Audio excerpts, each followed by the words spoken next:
الحمد للہ وکفا والصلاة والسلام علی عباده الذین اصطفى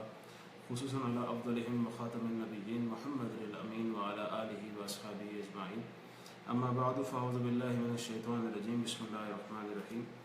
قال الملك انی ارى سبع بقرات سمان یأکلهن سبع عجاف وسبع سنبلات خضر وأخر يابسات يا أيها الملأ أفتوني في رؤياي إن كنتم للرؤيا تعبرون صدق الله العظيم رب اشرح لي صدري ويسر لي أمري واحلل عقدة من لساني يفقهوا قولي اللهم ألهمنا رشدنا وأعذنا من شرور أنفسنا ومن سيئات أعمالنا اللهم وفقنا لما تحب وترضى من القول والفعل والنيات آمين يا رب العالمين۔ سورہ یوسف علیہ السلام، سورہ یوسف میں یوسف علیہ السلام کا قصہ جاری ہے، اور پچھلی مرتبہ ہم نے دیکھا تھا کہ ان کا جیل کے اندر جو دو لڑکوں کے ساتھ مکالمہ ہوا تھا اس کا ذکر آیا تھا کہ دو لڑکوں نے کوئی خواب دیکھا تھا، الگ الگ خواب دیکھا تھا، اور وہ آئے تھے پھر یوسف علیہ السلام کے پاس اس خواب کی تعبیر پوچھنے کے لیے، اور ان خوابوں کے حساب سے تعبیر بتانے سے پہلے یوسف علیہ السلام نے ان کو دین کی دعوت دی تھی، توحید کی دعوت دی تھی، اللہ کو ماننے کی دعوت دی تھی، اور اس کے بعد انہیں خواب کی تعبیر بتائی تھی جس کے مطابق ایک شخص جو ہے وہ ہلاک ہو جائے گا، اسے پھانسی کی سزا ہو جائے گی، اور دوسرا جو خواب دیکھنے والا تھا اس کی تعبیر یہ بتائی گئی تھی کہ تم باعزت بڑی ہو جاؤ گے اس جیل سے، اور جا کر جو ہے بادشاہ کے ساتھ تمہیں ایک نوکری مل جائے گی، بادشاہ کے لیے تم شراب بھر کے پلایا کرو گے اسے، تم وائن سرور بن جاؤ گے بادشاہ کے۔ اور اس شخص کو یوسف علیہ السلام نے یہ بھی کہا تھا کہ جب تم جاؤ اپنے بادشاہ کے پاس تو میرا ذکر بھی ضرور کرنا کہ بھئی ایک شخص جو ہے وہ بغیر کسی جرم کے جیل کاٹ رہا ہے، آخر اس کے معاملے میں انصاف کیا جائے۔ لیکن پھر قرآن نے ذکر کیا کہ وہ لڑکا جب جو ہے وہ جیل سے فارغ ہو گیا اور بادشاہ کے یہاں جا کے نوکری کرنا شروع کی اس نے، تو دربار کے اندر، تو وہ یوسف علیہ السلام کا ذکر کرنا بھول گیا۔ اچھا، یہاں تک ہم نے پچھلی مرتبہ دیکھا تھا۔ اب آج کی بات شروع ہوتی ہے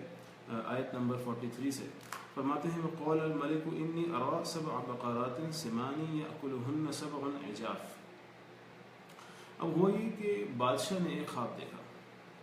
بادشاہ نے کہا کہ میں نے ایک خواب دیکھا، یعنی مصر کی بادشاہ کی بات ہو رہی ہے، اور مصر کی بادشاہ نے اپنے دربار میں سب سے یہ کہا، اپنے درباریوں سے جس میں کچھ ذہین لوگ بھی ہوں گے، کچھ اس کے وزراء بھی ہوں گے، کچھ اس کے مشیر بھی ہوں گے، ان کے سامنے یہ کہا کہ انی ارا سبع بقرات سمان، کہ میں نے خواب میں یہ دیکھا ہے کہ میں دیکھ رہا ہوں کہ 7 گائیں، دبلی پتلی گائیں، یأکلہن سبع عجاف، وہ موٹی تازی گایوں کو کھا رہی ہیں، یعنی کمزور گائیں موٹی گایوں کو کھا رہی ہیں 7۔ اور کیا دیکھا خواب میں، وَسَبْعُ سُنبُلَاتٍ خُضْرٌ وَأُخَرَ يَابِسَاتٍ، اور 7 فصلیں میں نے دیکھی کہ وہ بڑی ہری بڑی ہیں، بڑی جو ہے اس میں ہریالی ہے 7 فصلوں میں،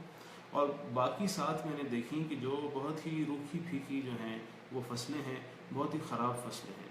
یعنی 7 فصلیں اچھی دیکھی اور 7 فصلیں بری دیکھی، یعنی 7 ہارویسٹنگ سیزنز اچھے دیکھے اور 7 ہارویسٹنگ سیزنز برے دیکھے۔ یا ایھا الملأ افتونی فی رؤیای ان کنتم للرؤیا تعبرون، پھر اس نے یہ کہا کہ یا ایھا الملأ، کہ اے سرداروں، یعنی جو اس کے دربار میں لوگ تھے وہ سارے اپنے اپنے اعتبار سے سردار تھے، تبھی وہ بادشاہ کے دربار میں بیٹھے تھے، تو ان سے پوچھا کہ اے سرداروں افتونی فی رؤیایا، مجھے رائے دو میرے اس خواب کے بارے میں، یعنی ان کنتم للرؤیا تعبرون، اگر تمہیں خواب کی تعبیر پتہ ہے، سمجھ آتی ہے تمہیں، اگر تم خواب کی تعبیر بتانے والوں میں سے ہو، بتانا جانتے ہو، تو مجھے بتاؤ کہ میرے اس خواب کا مطلب کیا ہے، اپنی رائے دو۔ قالوا اضغاث احلام، ان سب نے یہ کہا کہ یہ اضغاث احلام، یہ بے معنی خواب ہیں، بیکار کی بات ہے اور پریشان خیالی ہے، یعنی انہوں نے یہ کہا کہ یہ خواب واب نہیں ہے، بلکہ یہ ایسی آپ کی جو ہے نا وہ پریشان خیالی ہے، اور اس خواب کا کوئی مطلب نہیں ہے۔ اب دیکھیں یہ عموماً ایسا معاملہ ہو جاتا ہے نا کہ انسان کو اگر کوئی چیز سمجھ نہیں آتی تو وہ یہی کہہ دیتا ہے کہ اس کا کوئی مطلب نہیں ہے، چاہے جو ہے کہ ممکن ہے اس کا کوئی بہت گہرا اور اہم مطلب ہو۔ اسی سلسلے میں کہا جاتا ہے نا کہ you don't know what you don't know, کہ انسان کو یہ اس بات کا احساس نہیں ہوتا کہ اسے کیا کچھ نہیں پتہ، تو ایسے معاملات میں ذرا توقف کرنا چاہیے، ذرا ٹھہر جانا چاہیے، ذرا سوچنا چاہیے، ذرا رک جانا چاہیے کہ اگر ایک چیز ہمیں آن دا فیس آف اٹ بالکل ہی بیکار لگ رہی ہے، بے معنی لگ رہی ہے، بے مطلب لگ رہی ہے، بالکل ان امپورٹنٹ لگ رہی ہے، بالکل انکریکٹ لگ رہی ہے، تو ایک منٹ کے لیے ذرا ٹھہر کے سوچ لینا چاہیے کہ کہیں ایسا تو نہیں ہے کہ اس چیز کا تعلق کسی ایسے فیلڈ آف اسٹڈی کے ساتھ ہے جس فیلڈ آف اسٹڈی کا مجھے پتہ نہ ہو، کوئی ایسی نالج کی برانچ ہے جو شاید مجھے نہیں معلوم. تو یہ توقف ضرور کر لینا چاہیے، غور ضرور کر لینا چاہیے تھوڑا سا اس بات میں. بالکل بہت ہی جنرلائزڈ ایک رسپانس دینے سے پہلے وہ اس بارے میں ضرور سوچ لینا چاہیے کہ کہیں یہاں پہ کوئی ایسی فیلڈ تو نہیں ہے کہ جس کے بارے میں مجھے پتہ نہ ہو. تو اس بارے میں علم حاصل کرنے کے بعد ہی بولنا چاہیے. اور یہ بات ہمیشہ ذہن میں رکھنی چاہیے کہ you don't know what you don't know. تو اس بارے میں ضرور معلوم کریں، یہ خیال رہنا چاہیے، یہ استحضار رہنا چاہیے کہ ہم یہ ضرور معلوم کر لیں کہ اس مسئلے میں ایسی کیا کیا چیزیں ہو سکتی ہیں، ایسے کیا کیا پہلو ہو سکتے ہیں جس کے حوالے سے مجھے معلوم نہیں ہے، میں اس کا ایکسپرٹ نہیں ہوں. ان چیزوں کے بارے میں ان سے پوچھ لینا چاہیے کہ جو اس کے ایکسپرٹ ہیں. وما نحن بتأویل الاحلام بعالمین. تو ان سرداروں نے بہرحال یہی کہا کہ یہ جو ہے نا پریشان خیالی ہے، اور پریشان خیالی کے بارے میں ہم کوئی علم نہیں رکھتے. یعنی انہوں نے بڑے ایک لائٹ انداز میں اس بات کو لیا اور کہا کہ یہ تو بیکار کا خواب ہے، بیکار کی بات ہے، اور بیکار کی باتوں کے بارے میں ہم کچھ نہیں جانتے. یعنی ہم تو بڑے سمجھدار لوگ ہیں، کوئی علمی گہرائی والی بات ہوتی تو ہم آپ کو ضرور بتاتے. یہ تو ایک دم سطحی سی بات ہے اور کوئی بالکل ہی فضول سی بات ہے، اور اس بارے میں ہم کوئی رائے دینے والے نہیں ہیں. یعنی بڑا انہوں نے اس کو ڈاؤن گریڈ کیا اس بات کو. اچھا، وقال الذی نجا منہما. اب اسے معلوم ایسا ہوتا ہے، ان بٹوین دا لائنز یہ محسوس ہوتا ہے کہ بادشاہ گویا کہ اس رسپانس سے کوئی زیادہ خوش نہیں ہوا، سیٹسفائی نہیں ہوا. اسے یہ بات سیٹسفیکٹری معلوم نہیں ہوئی کہ ایسے ہی درباریوں نے کہہ دیا اس کو کہ جی یہ تو بالکل ہی بے معنی خواب ہے اور کوئی مطلب نہیں ہے اس کا. اسے محسوس ہو گیا، یعنی ایسا لگتا ہے کہ بادشاہ بڑا سمجھدار انسان تھا. اسے ایسا لگ گیا ان درباریوں کے لب و لہجے سے کہ دراصل یہ ایک ایسی بات کا انکار کر رہے ہیں جس کا علم ان کو نہیں ہے. تو ایک اندازہ ہو جاتا ہے نا جب ایک آدمی اتنا سویپنگ سٹیٹمنٹ دیتا ہے کہ نہیں جی یہ تو بالکل بیکار بات ہے، آپ کا خواب ہی غلط ہے اور یہ ہے اور ہم تو ایسی بیکار باتوں میں کوئی علم نہیں رکھتے. اور اس طرح کے جب طنزیہ رسپانس آتا ہے تو بات کرنے والے کے لہجے میں کبھی کبھی ایک فیک ایلیمنٹ نظر آ جاتا ہے انسان کو. تو معلوم ہوتا ہے اس بادشاہ کو بھی نظر آ گیا ہوگا اور وہ بادشاہ سیٹسفائی نہیں ہوا اس رسپانس سے. اب کیا ہوا؟ وقال الذی نجا منہما، کہ وہ اب ایسا ہوا کہ اس نے اس شخص نے کہا. اب یہیں جو دربار سجا ہوا ہے اس میں بادشاہ کو شراب پلانے والا وہ لڑکا بھی ہے جو لڑکا ایک وقت میں یوسف علیہ السلام کے ساتھ جیل میں تھا. تو قرآن کہتا ہے کہ ان دو لڑکوں میں سے، یعنی کہ جو دو لڑکے یوسف علیہ السلام کے ساتھ تھے جیل میں، ان دو لڑکوں میں سے جو نجات پا گیا تھا، یعنی جو جیل سے رہا ہو گیا تھا اور اب گویا کہ وہ بادشاہ کی خدمت گزاری میں تھا، اس نے یہ کہا وقال الذی نجا منہما رادک، اس نے یہ کہا کہ رد وذکر بعد امت، اور اسے یہ یاد آیا تھا کچھ وقت کے بعد. یعنی اسے اپنی وہ والی بات یاد آ گئی جو بات اس نے کہی تھی، جو یوسف علیہ السلام نے اس شخص سے یہ بات کہی تھی. اسے یاد آیا کافی وقت کے بعد، اسے یہ بات یاد آئی انا انبئکم بتأویلہ فارسلون، کہ اس نے یہ کہا کہ میں اے بادشاہ تم مجھے جو ہے اس کے پاس بھیجو، یوسف علیہ السلام کے پاس بھیج دو مجھے، یعنی جیل میں بھیجو، وہاں پہ میں معلوم کر کے آتا ہوں کہ تمہارے اس خواب کی تعبیر کیا ہے اور اس کی تعبیر کیا ہے. تو اس طرح سے جو ہے وہ اس شخص کو یاد آ گیا کہ ہاں جیل میں ایک ایسا شخص ہے، ایسا نیک آدمی ہے جس نے ہمیں بھی اپنے خواب کی تعبیر بتائی تھی. تو میں اسی سے پوچھ کے آتا ہوں کہ آپ کے خواب کی تعبیر کیا ہے. اور ایک بڑے عرصے کے بعد گویا کہ اس شخص کو یاد آیا کہ یوسف علیہ السلام نے بھی کچھ کہا تھا اس سے، اور یوسف علیہ السلام کی بات ان کو یاد آئی. اور معلوم ہوتا ہے کہ بادشاہ نے ہاں کہہ دیا کہ ہاں جاؤ پوچھو، اور وہ شخص جو ہے وہ واپس جیل میں چلا گیا یوسف علیہ السلام سے پوچھنے کے لیے. یوسف ایھا الصدیق، وہاں پہ جا کے واپس اس لڑکے نے یہ کہا کہ یوسف علیہ السلام ایھا الصدیق، اے بڑے ہی سچے انسان، اے بڑے ہی سچائی والے انسان، افتنا فی 7 بقرات سمان یأکلہن 7 عجاف و7 سنبلات خضر وأخر یابسات لعلی ارجع الی الناس لعلہم یعلمون۔ اس نے جا کے یوسف علیہ السلام سے کہا کہ اے یوسف علیہ السلام، اے بڑے سچے انسان، ہمیں ذرا اس کا حل بتاؤ، اس کا اپنا مشورہ دو، اپنا فتویٰ دو، اپنے خواب کی تعبیر بتاؤ اس خواب کے بارے میں کہ فی 7 بقرات، کہ 7 گائے ہیں۔ وہی خواب پورا جو بادشاہ کو آیا تھا وہ اس نے یوسف علیہ السلام کو سنا دیا اور فرمایا کہ ان 7 یعنی وہ خواب ہے جس کی تم آپ تعبیر بتائیے ہمیں، کہ جس میں 7 گائیں ہم دیکھتے ہیں جو بڑی دبلی پتلی ہیں، ان 7 گایوں کو کھا رہے ہیں، وہ کھا رہی ہیں یأکلہن 7 عجاف، وہ موٹی تازی 7 گایوں کو کھا رہی ہیں، و7 سنبلات خضر، اور 7 کھیتیاں ہیں، 7 فصلیں ہیں، 7 ہارویسٹنگ سیزنز ہیں جو بڑے ہی ہرے بھرے ہیں اور پر رونق ہیں، اور اس کے بعد وأخر یابسات، اور 7 اس کے بعد جو ہے فصلیں ہیں جو بہت ہی روکھی پھیکی ہیں اور جو ہیں وہ خراب فصلیں ہیں۔ لعلی ارجع الی الناس لعلہم یعلمون، آپ اس کی تعبیر بتا دیں تاکہ میں آپ سے تعبیر پوچھ کے واپس جاؤں انسانوں کی طرف، یعنی لوگوں کے پاس جاؤں، لعلہم یعلمون، تاکہ انہیں معلوم ہو۔ یعنی اب بادشاہ کا خواب ہے تو ایسا ہو سکتا ہے کہ بادشاہ کے خواب کے اندر کوئی ایسا پیغام ہو جس پیغام کا تعلق عوام الناس سے ہو، یعنی بادشاہ کی رعایا سے ہو، تو آپ ہمیں اس خواب کی تعبیر بتائیے تاکہ انسانوں کو پتہ چلے کہ ان کے بادشاہ کو جو خواب آیا ہے اس کا مطلب کیا ہے۔ تو وہ اس طرح اس لڑکے نے یوسف علیہ السلام سے یہ خواب کی تعبیر معلوم کرنا چاہیے۔ قال تزرعون 7 سنین دأبا فما حصدتم فذروه فی سنبلہ۔ اب دیکھیں یوسف علیہ السلام کے اعلیٰ اخلاق پر ہمیں نظر آتے کہ ایسا کچھ نہیں یہاں پہ ذکر ہوا کہ یوسف علیہ السلام نے کوئی شکایت کی ہو اس لڑکے سے کہ بھائی اتنے عرصے سے تم کہاں تھے، اتنے عرصے پہلے جب تم یہاں سے نکلے تھے تو میں نے تم سے کہا تھا بادشاہ کو یاد دلانا میرے قصے کے بارے میں، تو اب اتنے عرصے کے بعد تم آ رہے ہو اور آنے کے بعد میں نے جو تم سے کہا تھا کہ تم میرا یہ کام کر دینا،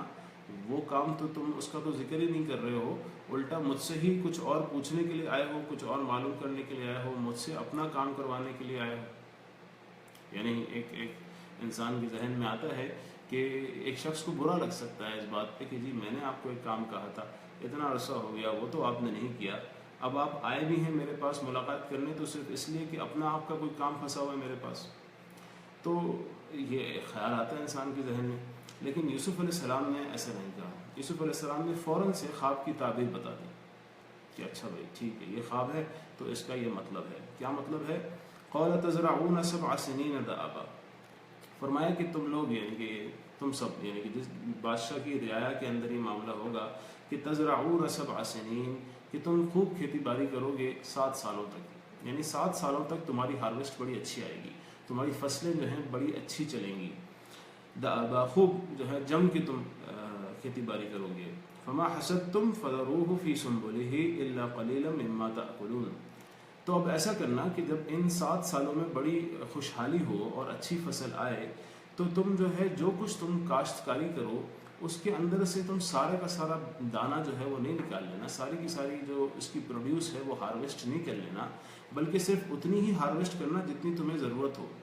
باقی جو دانہ ہو جو اناج ہے وہ تم فصلوں میں لگا ہوا چھوڑ دینا تاکہ وہ نیچرلی پریزرو ہوتا رہے، تم اسے کاشتکاری اس کی نہیں کرنا، اسے چھوڑ دینا،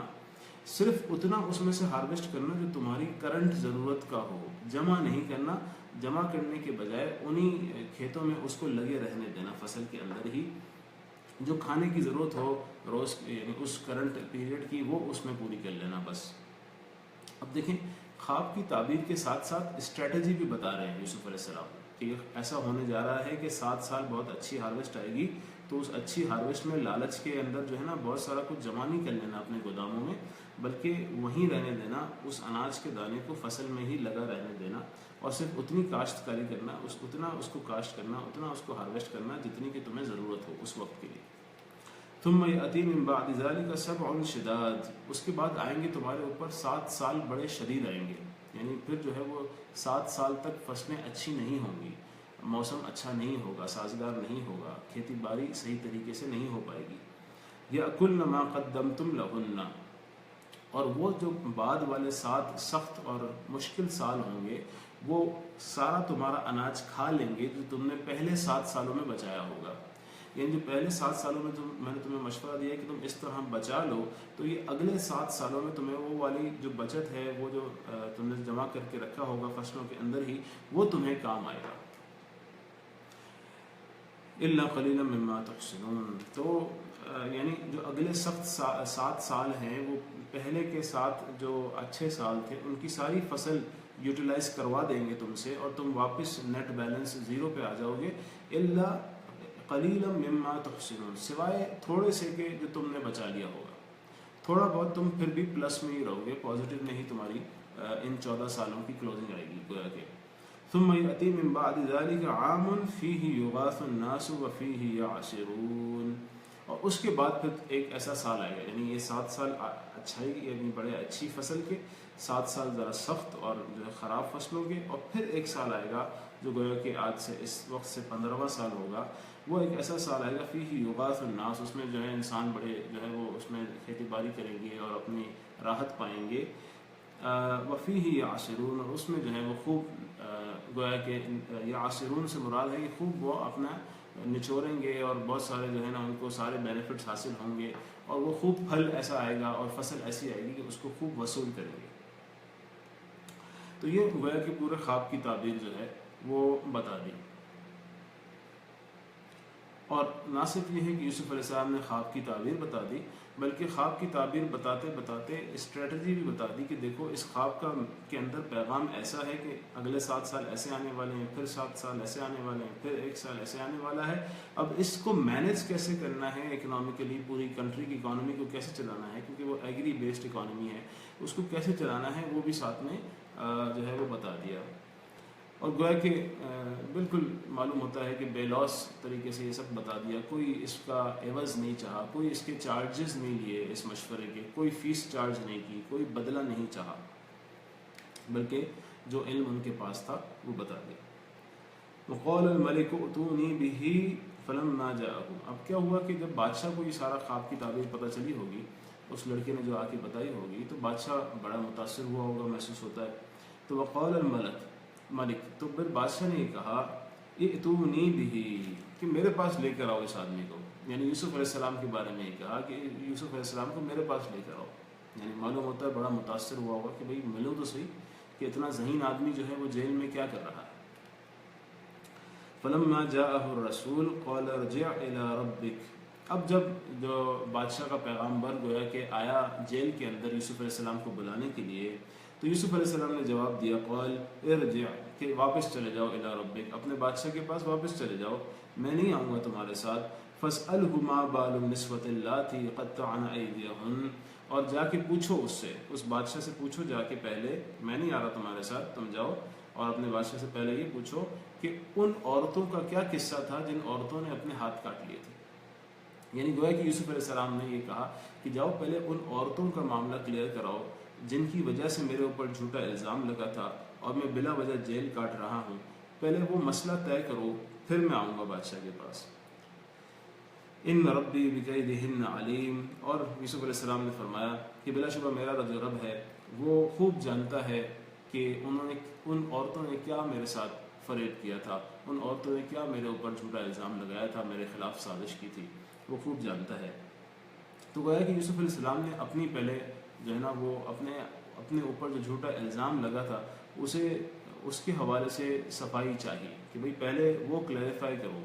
اور یہ بات ثابت ہونی چاہیے تمام لوگوں کے سامنے کہ اس معاملے میں سچا کون تھا اور جھوٹا کون تھا۔ قال ما خطبكن اذ راودتن یوسف عن نفسه، تو بادشاہ کو معلوم ہوتا ہے کہ یہ مطالبہ بالکل صحیح لگا ہوگا، جیسا کہ میں پہلے کہہ چکا ہوں کہ محسوس ایسا ہوتا ہے کہ بادشاہ بہت سمجھدار انسان تھا، اسے یوسف علیہ السلام کا یہ مطالبہ درست محسوس ہوا، اور اس نے جو ہے وہ عورتوں کو بلا لیا ہوگا، یہ سب ان بٹوین دا لائنز ہے۔ اور پھر کیا ہوا قال ما خطبكن، اب بادشاہ نے عورتوں سے پوچھا کہ تمہارا کیا معاملہ ہے، یعنی عورتوں کو خطاب کیا، اذ راودتن یوسف عن نفسه، کہ تمہارا کیا حال ہے، تمہارا کیا معاملہ ہے کہ جب تم نے یوسف علیہ السلام کے حوالے سے گناہ کا ارادہ کیا اور یوسف علیہ السلام کو بہکانا چاہا۔ قلنا حاشا للہ، ان ساری عورتوں نے کہا کہ حاشا للہ، اللہ کی پناہ، اللہ پاک ہے، ما علمنا علیہ من سوء، ہم اس کے بارے میں یعنی یوسف علیہ السلام کے بارے میں کوئی برائی نہیں جانتے، یعنی ہم نے تو یوسف علیہ السلام کے اندر کوئی برائی نہیں پائی، کوئی غلط ارادہ نہیں پایا، کوئی غلط کام نہیں پایا۔ یعنی گویا کہ پورے کورٹ کے سامنے اور بادشاہ کے دربار کے اندر ان عورتوں نے جو ہے وہ یوسف علیہ السلام کے بارے میں واضح بیان دے دیا کہ یوسف علیہ السلام کی طرف سے کوئی غلط کام نہیں کیا گیا، کوئی غلط ارادہ ہمارے علم میں نہیں ہے، اور کوئی برائی ایسی نہیں ہے جو ہم نے یوسف علیہ السلام میں دیکھی ہو، ہم نے نہیں دیکھی کوئی برائی۔ قالت امرأۃ العزیز، اور اب وہ جو عزیز مصر کی بیوی تھی اس نے یہ کہا، الآن حصحص الحق، کہ اب بالکل حق واضح ہو گیا ہے، حق جو ہے وہ چھن کے سامنے آ گیا ہے، انا راودتہ عن نفسی، کہ بلا شبہ گویا کہ اب اس نے اقراری بیان دے دیا کہ میں نے ہی یوسف علیہ السلام کو جو ہے اپنے بہکانے کی کوشش کی تھی،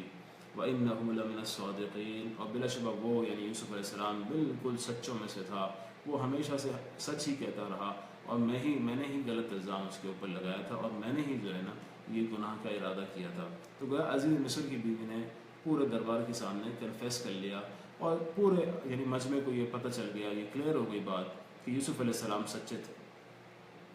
ذَلِكَ لِيَعْلَمَ أَنِّي لَمْ أَخُنْهُ بِالْغَيْبِ وَأَنَّ اللَّهَ لَا يَهْدِي كَيْدَ الْخَائِنِينَ۔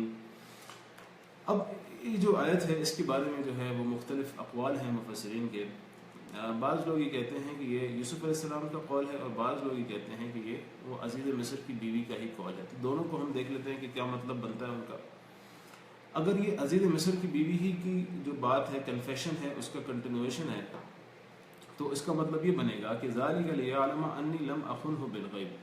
کہ وہ عورت یہ کہہ رہی ہے کہ میں نے یہ اپنا اقراری بیان، اپنا کنفیشن سٹیٹمنٹ اس لیے دے دیا تاکہ وہ اسے پتہ چل جائے، یعنی یوسف علیہ السلام کو پتہ چل جائے کہ میں نے خیانت نہیں کی اس کے پیچھے، یعنی اس کے پیٹھ پیچھے میں نے خیانت نہیں کی، بالآخر میں نے اس کی بات سچی بتا دی کہ جی جو سچ تھا میں نے بتا دیا ہے۔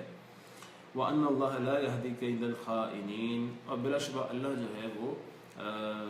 کبھی بھی ایسا نہیں ہو سکتا کہ وہ خیانت کرنے والوں کی جو سازشیں ہیں انہیں کامیابی کا راستہ دکھائے، یہ نہیں ہو سکتا۔ یعنی اللہ جو ہے وہ خیانت کرنے والوں کے جو پیترے ہوتے ہیں، جو حرکتیں ہوتی ہیں، جو ہٹ کنڈے ہوتے ہیں، انہیں کامیاب نہیں ہونے دے گا۔ یعنی جو خیانت کرے گا وہ بالآخر ناکامی کا منہ دیکھے گا اور شرمندگی کا منہ دیکھے گا۔ تو میں خیانت نہیں کرنا چاہتی، یا گویا کہ میں خیانت سے توبہ کرتی ہوں، یہ اس عزیز مصر کی بیوی کی سٹیٹمنٹ کے مطابق یہ اس کا مطلب ہوگا۔ دوسری رائے جو مفسرین کی ہے کہ یہ یوسف علیہ السلام کا قول ہے، تو اس حساب سے اس کا مطلب یوں ہوگا کہ ذَلِكَ لِيَعْلَمَ أَنِّي لَمْ أَخُنْهُ بِالْغَيْبِ، کہ یوسف علیہ السلام نے گویا یوں فرمایا کہ یہ سارا معاملہ میں نے اس لیے کیا، یعنی میں نے اپنی صفائی اس لیے اس بھرے مجمع میں اور کورٹ میں اور دربار میں کرانا چاہی تاکہ لِيَعْلَمَ أَنِّي لَمْ أَخُنْهُ بِالْغَيْبِ، تاکہ میرا جو وہ آقا تھا جس نے مجھے غلام کے طور پہ خریدا تھا، جس کے گھر میں رہتا تھا، اسے یہ پتہ چل جائے کہ میں نے اس کے پیٹھ پیچھے اس کے گھر میں خیانت نہیں کی، یعنی میں نے اس کی عورت کے اوپر غلط ارادہ نہیں کیا، یہ بات واضح ہو جائے اس کے اوپر، اس لیے میں نے یہ کورٹ میں اپنی صفائی چاہی۔ وَأَنَّ اللَّهَ لَا يَهْدِي كَيْدَ الْخَائِنِينَ، اور بلا شبہ اللہ جو ہے وہ خیانت کرنے والوں کے اسٹریٹجیز کو اور ان کے پیتروں کو کامیابی کا راستہ نہیں دکھائے گا۔ تو یہ گویا کہ ان دو مطلب کے مطابق بات ہوئی۔ آج کی نشست ہم یہیں تک رکھتے ہیں۔ سورہ یوسف کے حوالے سے یہ آیت نمبر 52 ہے جو ہم نے مکمل کی،